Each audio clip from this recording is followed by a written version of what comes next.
తెలంగాణ ఆవిర్భావ దినోత్సవం రోజున హైదరాబాద్లో పవన్ కీలక సమావేశం నిర్వహించడమే ఇందుకు నిదర్శనమనే చర్చ నడుస్తోంది. మీటింగ్లో ఆయన కీలక నిర్ణయాలు ప్రకటించబోతున్నారా? సరికొత్త రాజకీయ సమీకరణాలను తెర మీదకు తీసుకురాబోతున్నారా? టీడీపీ బీజేపీతో కలిసి వెళ్లబోతున్నారా? లేదంటే సొంతంగా ప్రయత్నం చేస్తారా? మీటింగ్ వేదికగా పవన్ ప్రకటనలు ఎలా ఉండబోతున్నాయి?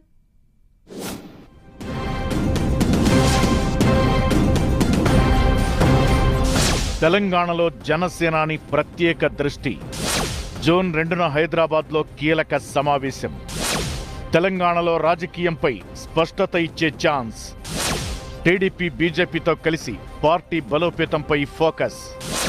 పవన్ సమావేశంపై రాజకీయ వర్గాల్లో ఆసక్తి. తెలంగాణ రాష్ట్ర ఆవిర్భావ దినోత్సవం సందర్భంగా జూన్ 2న హైదరాబాద్లో జరగనున్న జనసేన పార్టీ సమావేశం